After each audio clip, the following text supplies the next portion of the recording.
अस्सलाम वालेकुम रहमतुल्लाहि व बरकातहू। अब्दुल करीम आज़ाद मुखातिब हूँ। ये इस वक्त जो बूटी देख रहे हैं इसको सहदेवी कहा जाता है। ये पौधा 1 से 3 फीट तक बुलंद होता है। इसकी मुख्तलिफ इकसाम पाई जाती हैं। पत्ते तुलसी के पत्तों के मानद, तने व शाखों पर रुआं होता है। पत्ते शाख पर दूर दूर लगे होते हैं। फूल लगभग 25-30 एक साथ निकलते हैं, जो सफ़ेद या सुर्खी माइल बैंगनी रंग के होते हैं, जिसमें बारीक बारीक तुखम होते हैं। जड़ खुशबूदार होती है। ये मौसम बरसात में ज्वार, मकई, बाजरा और गन्ने के खेतों और खंडरात की रेतीली ज़मीन में खुदरू पैदा होती है। मिजाज सर्द व तर बैज़ के नज़दीक गर्म तौर, अफ़ाल, मकवी बदन, मुस्किन हरारत, मुनफ़त, संग मसाना, मुदरपोल, मुसफ़ी खून।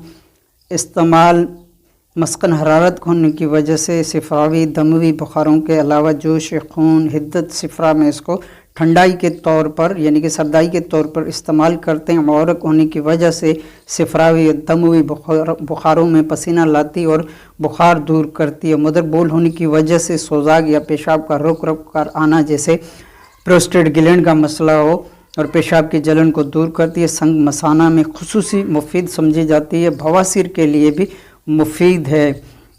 इसके फूलों का रस आँखों के अमराज में मुफीद समझा जाता है। तरियाक होने की वजह से ये सांप के ज़हर को दूर करती है। काली मिर्च मिलाकर घोट छानकर पिलाएं तो इसके इस्तेमाल से सांप का जहर है वो उतर जाता है या ख़त्म हो जाता है। सहदेवी की जड़ को पीस कर आले तनासल पर लेप करने से जमा में लज़्ज़त हासिल होती है। ताउन की गिटली पर सहदेवी के पत्तों का लेप किया जाता है, जो कि मुफीद समझा जाता है।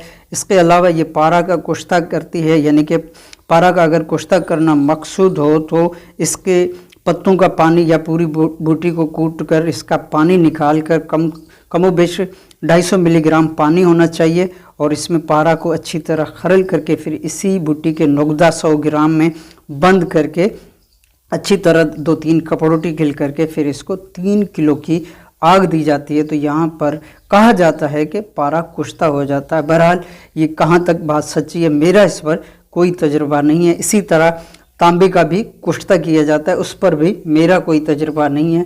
तो हम इस वक्त जो दिखा रहे हैं यही सहदेवी है, जो कि बैंगनी कलर के फूलों वाली सहदेवी। कहा जाता है कि इसकी और भी इकसाम पाई जाती है। बहरहाल मैंने सिर्फ यही किस्म देखी है जो कि बैंगनी फूलों वाली है, तो इसी का ही वीडियो बन रहा है। यही सहदेवी है।